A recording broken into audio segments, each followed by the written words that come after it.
캘리포니아주 등 서부에서 발생한 대형 산불로 인한 사망자가 36명으로 증가했습니다. 오리건 워싱턴주의 동쪽으로 맞붙은 아이다호주에서도 산불이 확산하면서 일부 지역에 대피령이 내려졌습니다. 환자와 주치의의 화상으로 연결해 온라인과 모바일 앱으로 진료 또는 예약을 진행해주는 사이버 MD 케어가 오늘부터 가주에서 서비스를 실시합니다. 트럼프 대통령이 약값 인하 내용을 골자로 한 새 행정명령에 서명해 메디케어 파트 B와 처방약 보험인 메디케어 파트 D 약값이 내려갈지 주목되고 있습니다. 미주 한인 등 제외 국민들은 한국의 영사민원 업무 서비스를 휴대폰 등 모바일 기기로도 편리하게 이용할 수 있게 됐습니다. 하늘 높은 줄 모르고 치솟던 LA 렌트비 인상폭이 10년 만에 처음으로 줄어들었습니다. 11월 대선을 앞두고 민주당 바이든 후보가 앞서고 트럼프 대통령이 추격에 나서 격차를 좁혀가는 형국인데 앞으로는 TV 토론과 우편 투표 등이 변수가 될 전망입니다. 11월 대선과 함께 실시되는 연방상원과 하원선거에 출마한 공화당 의원들이 트럼프 대통령과 거리 두기를 원하는 것으로 나타났습니다. 화이자가 개발한 신종 코로나 바이러스 감염증 백신 임상시험에서 일부 참가자들의 부작용이 보고됐습니다. 법무부가 최근 회고록을 펴낸 존 볼턴 전 백악관 국가안보보좌관의 기밀정보 유출 여부에 관한 범죄 수사에 착수했습니다. 미국의 제재로 중국 기업들의 타격이 본격적으로 나타나고 있습니다. 중국은 틱톡의 매각을 피하는 묘수를 찾으면서 버티기에 나섰습니다. 뉴욕 증시에서 주요 지수는 중국과 미국의 경제 지표 호조 등에 힘입어 상승으로 마감했습니다. LA 지역 내일 맑은 날씨 보입니다. 산불로 인한 연기가 끼겠으며 낮 최고 기온 90도, 밤 최저 기온 64도입니다. 이상은 이 시간 주요 뉴스입니다. 이 시간 주요 뉴스는 공항에서부터 목적지까지 모바일 체크인과 첨단 공기순환 시스템을 통해 안전한 기내 환경과 여행을 제공하는 아시아나 항공 제공입니다. 애청자 여러분 안녕하십니까? 조희정입니다. 안녕하십니까? 이균우입니다. 2020년 9월 15일 화요일 라디오 서울 이브닝 뉴스 2부입니다. 2부 첫 소식 전해드리겠습니다. 캘리포니아주 등 미 서부에서 발생한 대형 산불로 인한 사망자가 36명으로 증가했습니다. 오리건, 워싱턴주의 동쪽으로 맞붙은 아이다주호에서도 이 산불이 확산하면서 일부에 대피령이 내려졌습니다. 아이다호주에서도 대피가 시작되고 중부의 미시간주 하늘이 희뿌연 연기 구름으로 뒤덮이면서 동부의 뉴욕시까지 연무가 퍼지면서 서부 해안에서 맹위를 떨치는 산불이 미 전역에서 거의 피할 수 없는 위기가 됐다고 뉴욕타임스가 보도하고 있습니다. 캘리포니아, 오리건, 워싱턴주 등 서부 해안 3개주에서 지금까지 500만 에이커 이상의 면적이 불이 탔지만 아직도 사태의 끝은 보이지 않는 실정입니다. 사망자는 전날보다 1명 늘어나 36명이 됐습니다. 지난달 낙뢰로 시작한 캘리포니아 산불 희생자를 제외하면 27명입니다. 오리건주 경찰은 이 동형 영안실을 설치했습니다. 이 화재로 소실된 건물에 대한 수색 작업이 본격화하면서 추가로 사망자가 나올 것으로 보고 대비에 나선 것입니다. 게빈 뉴섬 캘리포니아 주지사는 전날 주도 세크라멘토 인근을 방문한 트럼프 대통령을 만나 연방정부의 지원에 대해 고마움을 표하고 산림 관리가 개선될 여지가 있다는 데 동의했습니다. 뉴섬 주지사는 다만 캘리포니아의 영토 중 3%만이 주 관할이고 57%는 연방정부 관할이라고 지적했습니다. 캘리포니아, 오리건, 워싱턴 주지사들은 모두 기후 변화가 산불을 더 위험하게 만들었다고 강조하고 있습니다. 대형 산불이 뿜어낸 연기 때문에 남가주는 물론 북가주 주요 지역과 오리건, 워싱턴주 등 서부 해안 지역 주민들이 최악의 대기오염 사태에 직면한 가운데 전 세계에서 실시간 대기오염이 최악인 도시들에 LA를 비롯한 서부 주요 대도시들이 모두 10위권에 드는 불명예를 안았습니다. 스위스 대기질 솔루션 기업인 IQ에어는 기준 전 세계 실시간 대기오염 지수 최악인 도시 순위를 공개했는데 10위권 안에 미 서부 도시 4개가 랭크돼 최악의 대기 상태임이 드러났습니다. 전 세계 최악의 대기오염 도시 순위에서 오리건주의 포틀랜드가 2위, 워싱턴주 시애틀이 3위, 캘리포니아주 샌프란시스코가 4위에 올랐고 LA는 9위를 기록했습니다. 환경당국은 오리건주와 워싱턴, 캘리포니아주 지역에 건강에 매우 위험하다며 대기질 오염 경보를 발령했습니다. 환경당국은 오리건주 포틀랜드의 경우 산불로 인한 대기오염이 최악의 수준에 도달했다며 호흡기 질환자가 야외 활동을 하면 생명이 위태로울 수 있다고 경고했습니다. 국립기상청은 서부 일부 지역의 운전 중 가시거리가 0.25마일 정도라고 경고했습니다. 하지만 일부 지역 주민들은 체감 가시거리가 수피트에 불과할 정도로 매우 위험한 상황이라고 호소하고 있습니다. 11월 선거를 약 50일 앞두고 한인 정치인과 정치 후보를 지원하기 위한 목적의 한인 정치단체 미주 한인 정치연합이 출범했습니다. 임준현 기자가 보도합니다. 미주 한인사회 정치력 신장을 위해 검증된 정치인과 후보들을 지속적으로 후원하기 위한 미주 한인 정치연합 카파가 15일 출범했습니다. 팬데믹 기간인 만큼 온라인 기자회견을 통해 출범을 알렸습니다. 한인사회의 최초의 비영리 회원제 단체인 미주 한인 정치연합 카파는 2019년부터 전국적인 조직 강화를 위해 각계에서 활동하고 있는 한인 이사들과 학계, 법조계, 전직 주류 정치인들을 자문위원으로 영입하였으며 초대 이사장으로 존림 변호사가 선임됐고 리지김 변호사와 강석희 전 어바인 시장 등이 이사로 활동합니다. 존림 이사장은 카파의 비전은 미주 한인들이 이방인이 아닌 미국 사회의 일원으로서 평등한 기회를 부여받고 꿈을 실현하도록 하는 것이라고 밝혔습니다. 그러기 위해서는 주류 사회에 더욱 많은 한인 정치인들을 배출시켜 한인 커뮤니티의 우호적인 공공정책을 이끌어내야 한다고 강조하면서 당적에 관계없이 한인 사회를 위한 공약을 하고 철저히 이행할 정치인과 후보들을 엄선해 지원할 예정이라고 전했습니다. 존림 이사장입니다. 한인들을 모빌라이즈하는 게 우리의 목적입니다. 조직적으로. 그래서 지속적인 단체가 된다는 게 우리 목적이고 저희의 그 절대적인 약속을 한 게 뭐냐면 우리의 개인적인 정치 철학이나 가치관을 다 무시하고 초월하고 코리안 아메리칸 폴리티컬 파워를 위해서 같이 일하겠다.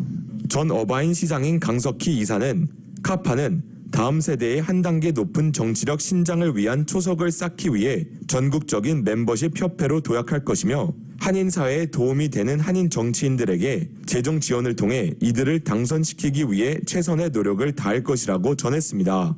강석희 이사입니다. 그 캔디데이트를 도와줄 수 있는 그런 정말 그 순수한 단체가 필요하다. 그것이 이 카파의 본질입니다. 서포트하는, 인도어스하는 캔디데이트를 집중적으로 재정 지원을 할 것입니다. 카파는 지난 2018년 출마에 당선된 뉴저지주 앤디 김 연방 하원의원과 당시 낙선했지만 올해 재도전하고 있는 영김 후보를 위한 재정을 지원하였으며 올 11월 선거에 나서는 한인 연방 하원 후보들을 적극적으로 지지하게 됩니다. 카파는 오는 29일과 30일 이틀 동안 한미 관계와 11월 선거에 관련된 주제로 줌 웨비나를 개최할 예정입니다. 카파의 회원 등록과 자세한 내용은 공식 웹사이트나 이메일 info@kapaction.org 또는 전화 202-838-6721을 통해 문의할 수 있습니다. 라디오 서울 뉴스 임주현입니다. 오는 11월 3일 선거에서 LA 한인타운을 관할하는 LA시의회 10지구 결선에 나서는 한인 그레이스 유 후보가 한 지지율 여론조사에서 상대 후보인 마크 리들리 토마스 현 LA 카운티 슈퍼바이저를 10% 이상 앞서고 있는 것으로 나타났습니다. 그레이스 유 후보 측은 이날 홍보대 행사의 여론조사 결과를 인용해 오늘 선거를 한다면 누구에게 한 표를 던지겠는가라는 질문에서 그레이스 유 후보를 꼽은 응답이 56.8%, 상대인 마크 리들리 토마스 슈퍼바이저를 꼽은 응답이 43.2%로 나타났다고 밝혔습니다. 이번 여론조사는 유 후보 측의 요청으로 지난 8월 29일부터 9월 11일까지 10지구에 거주하는 총 603명의 유권자들을 대상으로 시행한 것으로 오차 범위는 플러스 마이너스 5.5%입니다. 이번 조사 결과를 인종별로 살펴볼 경우 대부분의 인종 커뮤니티에서 유 후보 지지도가 높았지만 흑인 커뮤니티에서는 리들리 토마스 슈퍼바이저 지지도가 60%로 40%인 유 후보보다 높게 집계됐다고 밝혔습니다. 하늘 높은 줄 모르고 치솟던 LA 렌트비의 인상폭이 10년 만에 처음으로 줄어들었습니다. 신종 코로나 바이러스 감염증 여파로 인해 주거용 임대 건물주에 막강했던 렌트비 인상폭 결정력이 약화되면서 나타난 현상이라고 분석하고 있습니다. 연방노동통계국이 발표한 미국의 8월 소비자 물가지수를 인용해 LA 및 오렌지 카운티의 8월 렌트비 인상률이 연율 3.1%로 1년 전 같은 기간의 5.5%보다 무려 2.4%포인트 낮은 인상률을 보였습니다. 신문에 따르면 LA 및 오렌지 카운티의 렌트비 상승률이 2.4%포인트라는 큰 폭으로 하락한 것은 10년 전 2010년 이후 이번이 처음입니다. 임금 및 급여 생활자 가구를 포함해 해당 지역 주민들의 표본 조사와 세입자를 구하고 있는 주거용 임대 건물주들의 표본 조사를 통해 렌트비 관련 소비자 물가지수가 산출된다는 점에서 이번 렌트비 상승률 하락은 주거용 임대 시장의 현실성을 담보하고 있습니다. LA와 오렌지 카운티 내 3만 1,500개 저소득층 아파트를 대상으로 한 조사에서 8월 중순까지 렌트비 징수를 완료한 건물주는 63% 수준에 머물렀습니다. 주거용 임대 시장은 활발한 매매로 매물 부족 현상까지 보이며 회복세가 뚜렷한 주택 매매 시장 현실과는 또 다른 모습을 보이고 있습니다. 사정이 이렇게 되자 주거용 임대 건물주들은 공신률을 낮추기 위해 세입자 모시기에 전력을 쏟고 있습니다. 부동산업계 관계자들에 따르면 주거용 임대 건물주들이 세입자를 확보하기 위해 렌트비 1개월은 기본이고 최대 2개월까지 받지 않는 마케팅 전략을 구사하고 있다고 밝혔습니다. 코로나 바이러스로 환자와 의사의 대면 진료가 불편해진 현재 이 문제를 해결할 만한 미합작 프로그램이 가동됩니다. 환자와 의사 모두에게 편리함을 줄 사이버 MD 케어에 대해 임준현 기자가 보도합니다. 한국의 온라인 컴퓨터 시스템 개발 회사 토마토 시스템과 미국 보험회사 DKHIS가 협업해 만든 온라인 서비스 프로바이더 사이버 MD케어가 15일부터 가주에서 서비스를 시작했습니다. 사이버 MD케어는 환자와 주치의를 화상으로 연결해 온라인과 모바일 앱으로 진료 또는 예약을 진행해주는 시스템입니다. 온라인으로 처방전 발급, 각 환자별 의료기록 관리, 실시간 환자 방문 진료 등의 서비스를 제공합니다. 특히 타주 방문이나 외국 여행 중 의사와 화상으로 진료와 처방을 받을 수 있습니다. 데이빗 강 대표입니다. cybermdcare.com을 만든 이유는 여러분들이 전화기에다가 여러분들의 그 메디케어 정보나 메디칼 정보, 그다음에 건강보험 정보를 놓고 사진을 찍어서 놓고 다니는 거죠. 여러분들이 필요할 때 여러분들이 방문하고자 하는 의사의 이메일로 여러분들의 건강보험 정보를 보내고 예약하고 또 타주에 있을 때 화상으로도 의사와 진료할 수 있는 그런 시스템입니다. 사이버 MD케어 측은 개인정보와 건강보험 정보가 본인 계정에 저장되어 있기 때문에 예약하기 위해 클리닉에 전화해서 매번 환자 개인정보와 보험 정보를 제공해야 하고 예약 가능 시간을 체크하는 등의 불편함을 없앴다고 밝혔습니다. 환자 입장에서는 보험과 신분에 관계없이 메디케어, 메디칼 등의 프로그램을 누구나 무료로 편하게 사용할 수 있습니다.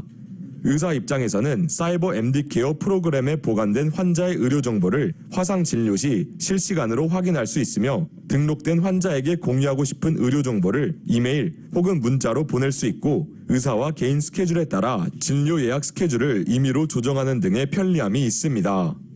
또한 진료 예약에 대해 환자와의 실시간 Q&A 기능, 노년 언어 사용이 불편한 환자를 위한 대신 예약 및 의료 상담, 그리고 통역 등 제3자 병원 예약 기능과 제3자 통화 기능을 추가로 서비스할 예정입니다. 앞으로 사이버 MD케어 서비스는 50개 주와 전 세계 모든 지역으로 확장할 계획입니다. 더 자세한 사항은 웹사이트 cybermdcare.com에서 확인할 수 있습니다. 라디오 서울 뉴스 임준현입니다. 트럼프 대통령이 약값 인하 내용을 골자로 한 새 행정명령에 서명해 한인 노인들도 이용하는 메디케어 파트 B와 처방약 보험인 메디케어 파트 D 약값이 내려갈지 주목되고 있습니다. 이번 행정명령에는 미국인이 다른 선진국에 비해 1인당 처방약 가격이 더 높은 것은 불공정하며 수용할 수 없다고 적시되어 있습니다. 이에 따라 연방보건부는 미국의 특정 처방약 또는 의약품 가격이 다른 선진국 등 소위 최회국에서 최저된 최저가보다 높아지지 않도록 약값 지불 구조를 조사하게 됩니다. 이번 행정명령은 병원 통원치료보험에 해당하는 메디케어 파트 B와 처방약 보험인 메디케어 파트 D 약값에 공통으로 적용됩니다. 다만 구체적인 행정명령 발효 시점은 언급되지 않았으며 메디케어 대상자가 아닌 경우에는 약값 인하 혜택을 받을 수 없습니다. 그러나 제약업계는 트럼프 행정부의 이 같은 전격 조치에 반발하며 소송도 불사하겠다는 입장입니다. 앞으로 미주 한인 등 재외 국민들은 한국의 영사민원 업무 서비스를 휴대폰 등 모바일 기기로도 편리하게 이용할 수 있게 됐습니다. 한국외교부는 오늘 재외 국민이 영사민원 업무 서비스를 시간과 장소에 구애받지 않고 편리하게 이용할 수 있는 영사민원 앱의 서비스를 15일부터 제공한다고 밝혔습니다. 외교부에 따르면 영사민원 앱을 통해서는 재외국민 등록, 이동신고, 귀국신고, 문서발급, 사실확인 등 서비스를 신청할 수 있습니다. 그동안 온라인 영사민원 업무 서비스는 컴퓨터로 영사민원 24 홈페이지에 접속해야만 이용이 가능했었습니다. 영사민원 앱은 우선 안드로이드 기기 사용자들에 한해 제공되며 구글 플레이 스토어에서 내려받을 수 있습니다. 또 오는 10월 중에는 애플 앱스토어에서도 출시 예정입니다. 한편 현재 영사민원 온라인 홈페이지에서만 제공되고 있는 재외공간 방문 예약과 여권 재발급 서비스 등도 다음 달부터는 앱을 통해 서비스를 제공한다는 방침이라고 외교부는 밝혔습니다. 주 한국인삼공사 미주법인이 코로나19의 위험 속에서도 일터에 출근하고 있는 한인기관 및 기업 직장들에게 대한민국 대표 면역력 정관장 홍삼 제품을 증정하는 백투워크 캠페인으로 한인 기업들에게 큰 응원의 메시지를 주고 있습니다.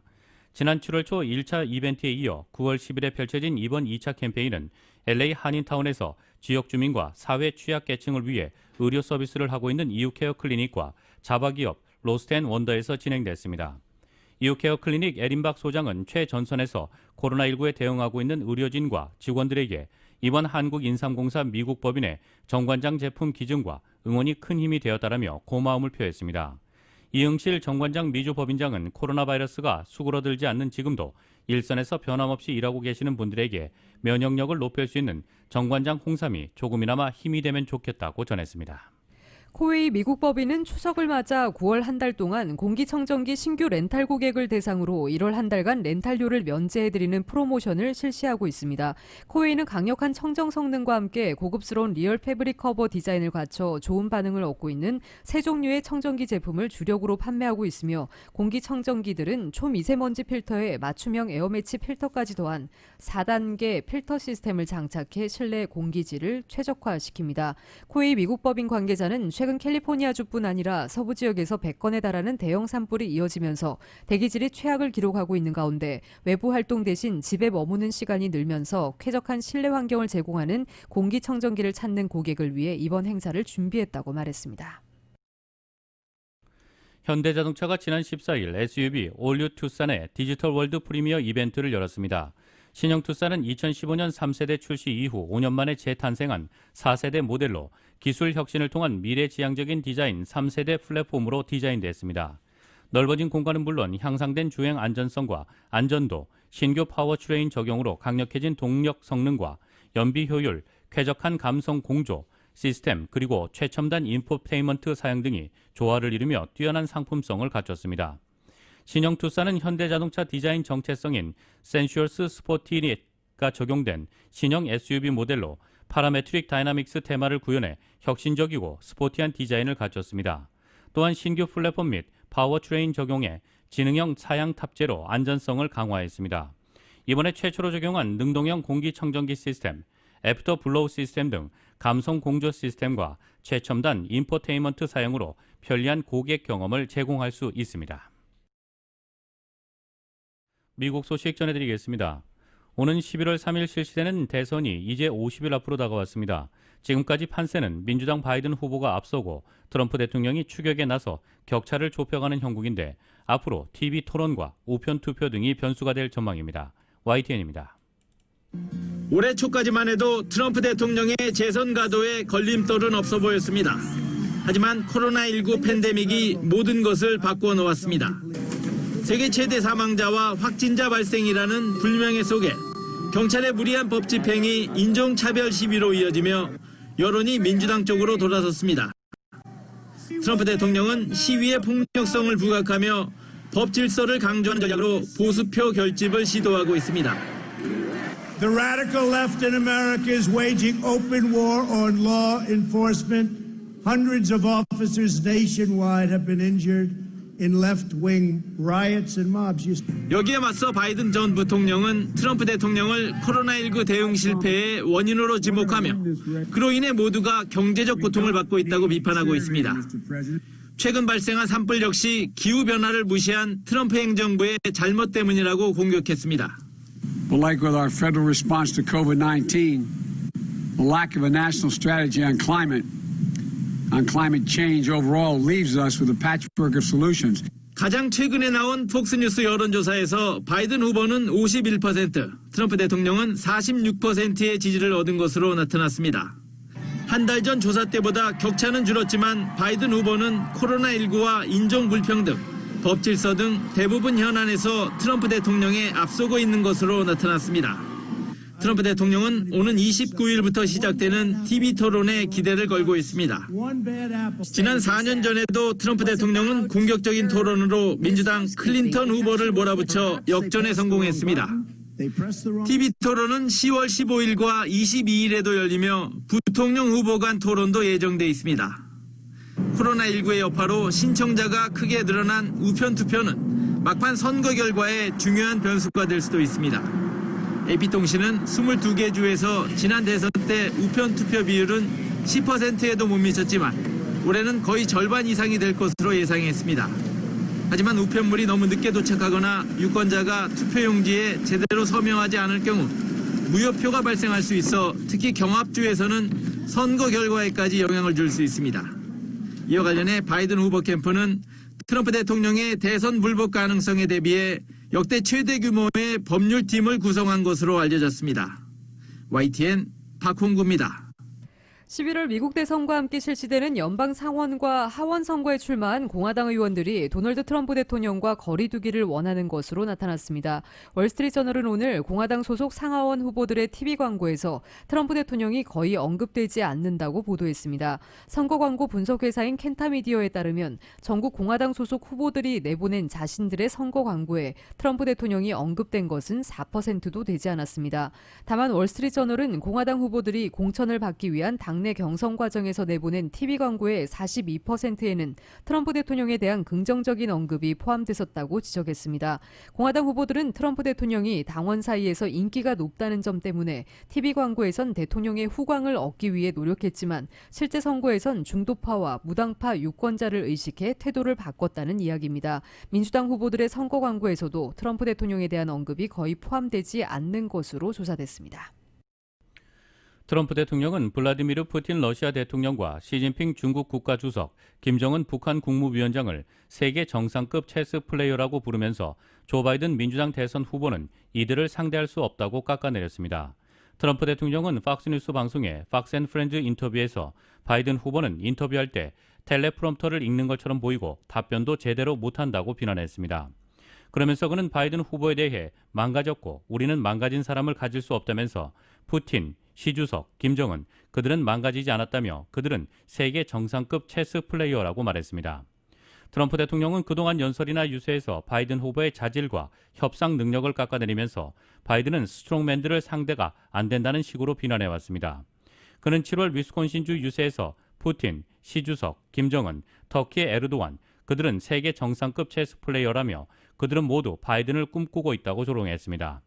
8월에도 팍스뉴스 인터뷰에서 시 주석과 푸틴 대통령, 레제프 타이프 에르도안 터키 대통령, 김 위원장을 체스의 달인에 비유하며 바이든 후보는 체력과 정신적 명민함이 떨어져 이들을 잘 다루지 못할 것이라는 식으로 비난했습니다. 마이크로소프트 창업자 빌 게이츠가 코로나19는 내년 백신이 보급된 뒤 기세가 꺾이고 2022년에야 종식될 것으로 전망했습니다. 그러면서 글로벌 협업만이 코로나19 확산을 막을 유일한 해법이라고 강조했습니다. YTN의 보도입니다. 빌 게이츠는 코로나19와의 전쟁은 내후년인 2022년 마무리될 수 있을 것으로 내다봤습니다. 내년 여름 백신이 본격 보급된다는 전제하에 그렇다는 것입니다. 영국 텔레그래프와의 인터뷰에서 밝힌 내용으로 2021년, 즉 내년에 코로나19가 종식될 것이라고 한 지난 8월 전망을 1년 뒤로 늦춘 것인데 그만큼 상황을 심각하게 보고 있다는 뜻으로 풀이됩니다. 빌 게이츠는 아울러 적절히 대응하지 못할 경우 올가을 이후 다시 사망자가 크게 늘 수도 있다는 경고도 잊지 않았습니다. 그러면서 내년 여름 백신이 공급돼 60% 수준의 접종이 이루어진다면 코로나19의 기하급수적인 확산을 거의 막을 수 있다고 전망했습니다. 재선의 혈안이 된 트럼프 미국 대통령 압박에 선거 전 백신이 졸속 승인될 가능성에 대해서는 선을 그었습니다. CNBC 인터뷰에선 미국에서 10월 말까지 사용 승인을 신청하는 백신은 없을 것 같다면서 만약 효험이 있다면 12월이나 내년 1월 두세 개 정도의 백신이 승인을 신청할 가능성은 있다고 내다봤습니다. 빌 게이츠는 그러면서 글로벌 협업의 중요성을 강조했습니다. 글로벌 위기 상황에서 어느 한 국가가 해법을 내놓을 수는 없으며 모든 나라가 힘을 모아 코로나19 대유행을 끝내고 경제를 다시 살려야 한다고 호소했습니다. 미국과 영국의 코로나19 대응 실패 원인과 관련해선 사스와 메르스 사태 때 경험을 통해 검사 역량 구축과 신속한 개입이 나선 한국과 타이완처럼 잘 대응하지 못했다고 지적했습니다. YTN 조승입니다. 코로나19로 전 세계에서 90만 명 이상의 사망자가 발생한 가운데 백신 개발 경쟁도 치열합니다. 부작용 사례가 발생해 임상시험을 중단했던 영국 제약회사 아스트라제네카가 영국과 브라질에서 임상시험을 재개했지만 미국에선 안전성을 이유로 보류됐습니다. 백신 부작용 사례가 이어지면서 임상시험 중도 포기자도 나왔습니다. KBS의 보도입니다. 3상 임상시험에 돌입한 백신 후보 물질은 모두 9개입니다. 영국 제약회사 아스트라제네카와 옥스퍼드대가 공동 연구 중인 백신은 이 가운데 선두주자로 꼽히고 있습니다. 지난 6일 아스트라제네카는 임상시험을 돌연 중단한다고 밝혔습니다. 중단 이유는 부작용 때문입니다. 연구에 참여한 환자에게서 횡단척수염이라는 희귀 척추염증성 질환이 발견됐습니다. Safety is of the utmost is the highest priority in any clinical trial. And so the trial has been halted. 부작용 조사를 끝낸 영국과 브라질은 임상시험을 재개했지만 미국은 보류시켰습니다. 로이터는 미 식품의약처의 부작용 조사가 끝나지 않았고 조사가 얼마나 걸릴지는 알 수 없다고 관계자를 인용해 전했습니다. 앞서 아스트라제네카는 전 세계 30억 회분에 가까운 용량을 공급하겠다고 밝혔습니다. 국내에서는 SK바이오사이언스가 아스트라제네카와 함께 생산 계약을 맺었는데 1,000만 명분 이상의 백신 확보를 목표로 삼고 있습니다. 이런 가운데 화이자의 백신 임상시험에서도 부작용 사례가 보고됐습니다. 2만 9천여 명의 3상 임상시험 참가자 중 일부가 경미하거나 중간 정도의 부작용을 겪었습니다. 부작용 사례가 잇따르자 임상시험 중도 포기자도 속출하고 있습니다. 존슨앤존슨 관계자는 중도 포기 인원은 밝히지 않았지만 백신의 위험성을 묻는 전화를 많이 받았다고 말했습니다. 코로나19 백신 개발을 지원하고 있는 빌 게이츠는 효험이 있는 코로나19 백신은 내년 초쯤 나올 것이라고 전망했습니다. 빌 게이츠의 발언은 대선 전 출시 가능성을 언급한 트럼프 대통령을 에둘러 반박한 겁니다. 백신 안전성을 검증받기까지는 시간이 걸릴 것이라는 점을 강조한 것으로 보입니다. 워싱턴에서 KBS 뉴스 서지영입니다. 미국의 제재로 중국 기업들의 타격이 본격적으로 나타나고 있습니다. 중국은 틱톡의 매각을 피하는 묘수를 찾으면서 버티기에 나섰습니다. YTN의 보도입니다. 화웨이에 대한 반도체 공급을 끊으려는 미국의 제재 효과가 가시적으로 나타나고 있습니다. 생산량 세계 1위까지 치고 올라왔던 화웨이 스마트폰은 벌써 공급 부족 사태를 겪고 있습니다. 去年华为手机全球出货量 2.4亿，位居全球第二。今年上半年跃居世界第一，但已出现缺货。 제재에 대비해 반도체 여유 물량을 확보해 두기는 했지만 당장 소진해버릴 수는 없는 처지입니다. 이번 주부터 중요 반도체 부품의 공급이 사실상 끊기면서 앞으로가 더 문제이기 때문입니다. 내년 화웨이의 스마트폰 생산량이 5천만 대 수준에 그칠 거라는 전망도 나오고 있습니다. 화웨이는 중국산 반도체를 주로 쓰는 독자 운영체제 훅멍으로 방향을 바꾸겠다고 밝혔습니다. 하지만 자국산 운영체제가 널리 사용되려면 많은 시간이 필요해 활로가 되기 쉽지 않습니다. 중국 정부는 자국 기업들의 위기 타개를 적극 지원하고 나섰습니다. 中方将继续采取一切必要措施，维护中国企业的合法权益。 중국 측은 틱톡의 경우 매각을 하지 않고 미국과 기술 협력을 하는 방식을 제안했습니다. 베이징의 본사가 운영권을 유지하고 개인정보와 동영상 등만 미국 오라클이 관리하는 방식입니다. 매각을 피하는 묘수를 찾아내기는 했지만 결정은 트럼프 대통령의 손에 달려 있습니다. 중국도 이에 맞서 미국 기업의 세계 최대 반도체 설계업체 ARM 인수에 반대할 수 있다는 관측이 나오고 있습니다.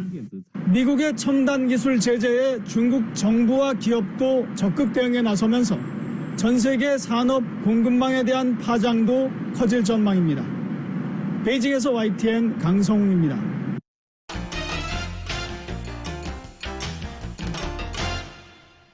이어서 한국 소식 전해드리겠습니다. 정경심 동양대 교수가 아들의 허위 인턴십 의혹으로 기소된 최강욱 열린민주당 대표의 재판에 아들과 함께 증인으로 출석했습니다. 하지만 정 교수는 물론 당사자인 아들까지 조국 전 장관의 증인신문 때와 마찬가지로 모든 증언을 거부했습니다. YTN입니다. 최강욱 열린민주당 대표가 정경심 교수 아들의 허위 인턴십 의혹 관련 재판을 받기 위해 법원으로 들어갑니다. 증인으로 채택된 정 교수 모자는 비공개로 출석했습니다. 정경심 모자 증인 출석하는데 한마디 해주시죠. 18년도 인턴 확인서는 발급한 적 없다는 인상을. 의혹 당사자가 나온 만큼 증언 여부와 내용에 관심이 쏠렸지만 정 교수는 예상대로 증언 거부권을 행사했습니다. 증인 선서를 하자마자 자신도 아들 의혹으로 재판을 받고 있다며 전면적으로 증언을 거부하겠다고 밝힌 겁니다.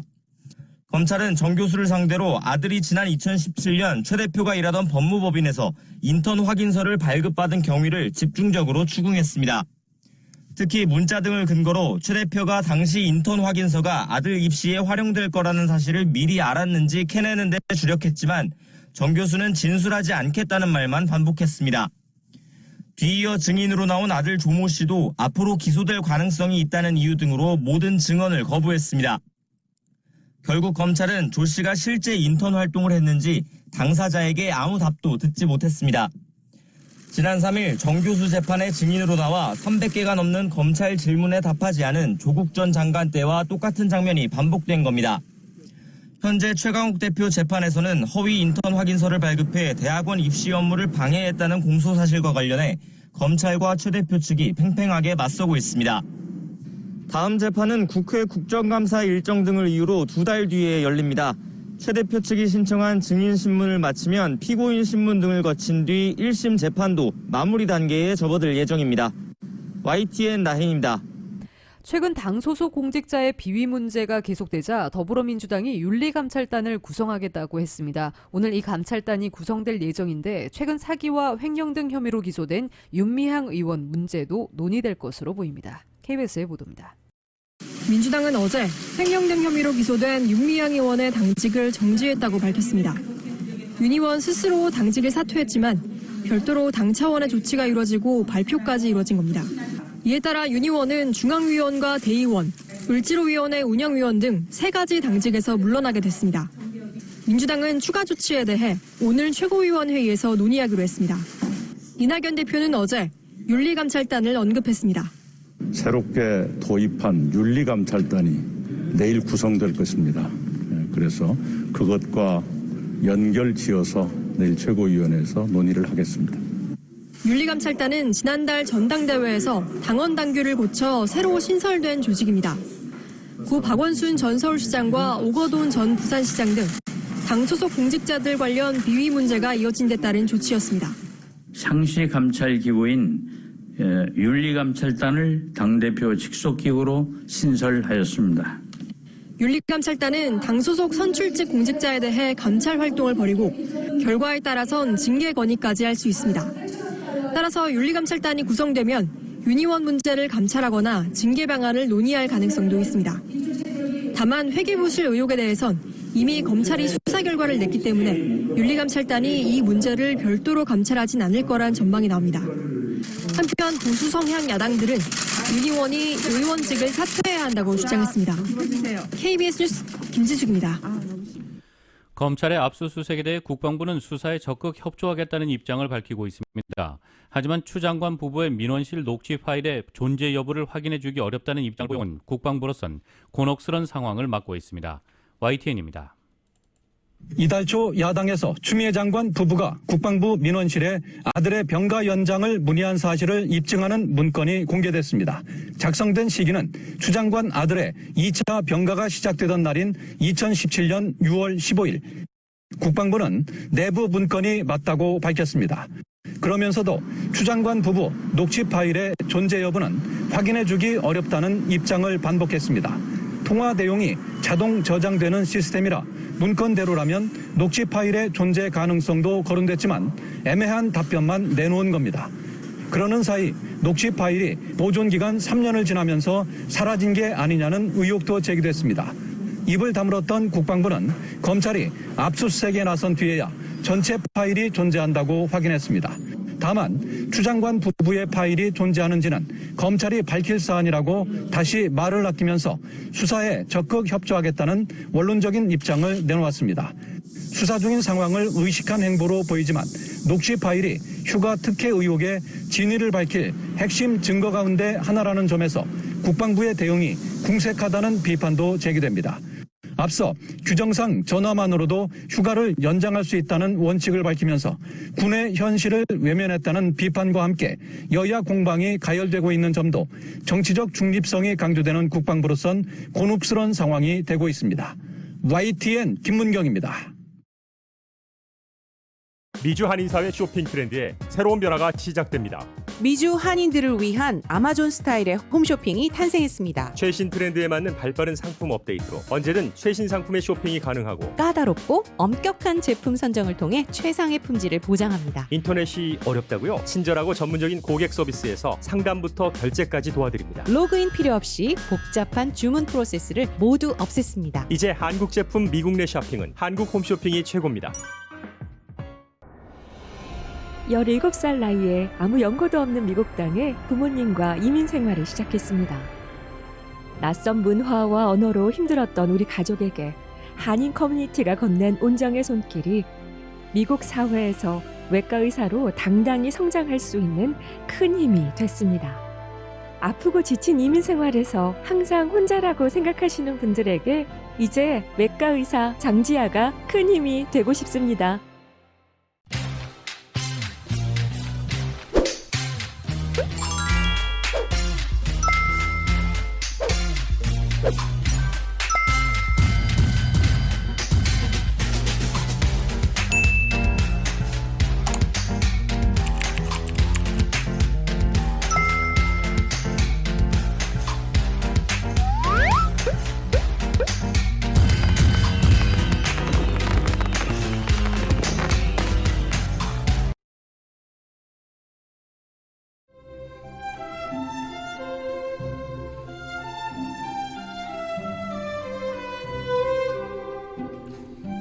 (9월 15일) 화요일 오늘 밤과 내일 날씨입니다. 수요일은 내일 맑은 날씨 보입니다. 낮 기온 오늘보다 5, 6도가량 내일 더 오르면서 조금 더워지겠습니다. 이런 날씨는 주중인 금요일까지 계속되다가 주말에는 평년 기온으로 떨어지겠습니다.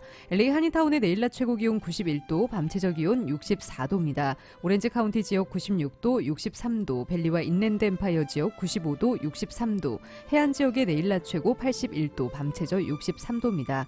LA 지역 오늘 밤 5에서 10마일대 바람이 불겠습니다. 밤 최저 기온 64도입니다. 한국은 오늘 흐리고 비가 내리며 낮에도 선선함이 감돌겠습니다. 서울의 오늘 낮 최고 기온 화씨 76도, 밤 최저 기온 화씨 66도입니다. 이 시간 주요 뉴스 다시 한번 살펴봅니다.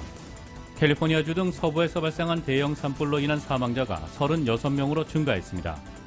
오레건 워싱턴주의 동쪽으로 맞붙은 아이다호주에서도 산불이 확산하면서 일부 지역에 대피령이 내려졌습니다.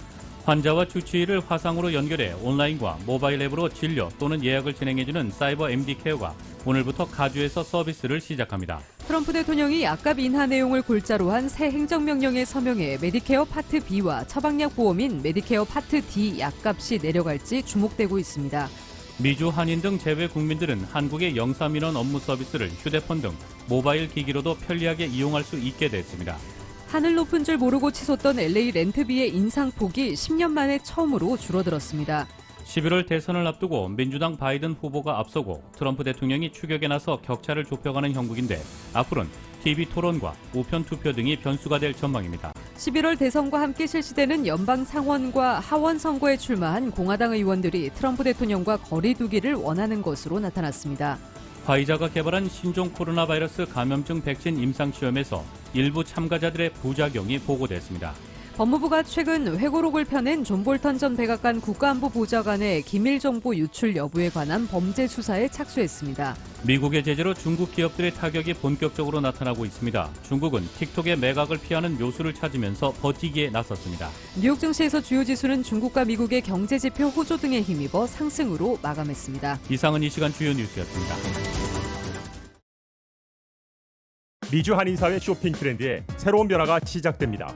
미주 한인들을 위한 아마존 스타일의 홈쇼핑이 탄생했습니다. 최신 트렌드에 맞는 발빠른 상품 업데이트로 언제든 최신 상품의 쇼핑이 가능하고 까다롭고 엄격한 제품 선정을 통해 최상의 품질을 보장합니다. 인터넷이 어렵다고요? 친절하고 전문적인 고객 서비스에서 상담부터 결제까지 도와드립니다. 로그인 필요 없이 복잡한 주문 프로세스를 모두 없앴습니다. 이제 한국 제품 미국 내 쇼핑은 한국 홈쇼핑이 최고입니다. 17살 나이에 아무 연고도 없는 미국 땅에 부모님과 이민 생활을 시작했습니다. 낯선 문화와 언어로 힘들었던 우리 가족에게 한인 커뮤니티가 건넨 온정의 손길이 미국 사회에서 외과 의사로 당당히 성장할 수 있는 큰 힘이 됐습니다. 아프고 지친 이민 생활에서 항상 혼자라고 생각하시는 분들에게 이제 외과 의사 장지아가 큰 힘이 되고 싶습니다.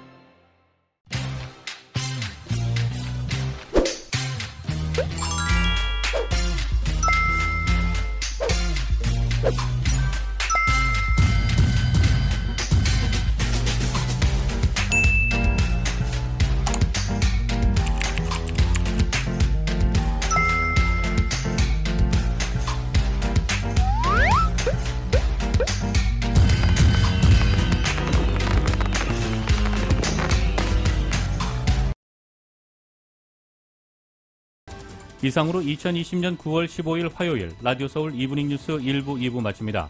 지금까지 진행의 이균호, 조희정이었습니다. 행복한 저녁 보내시기 바랍니다. 고맙습니다.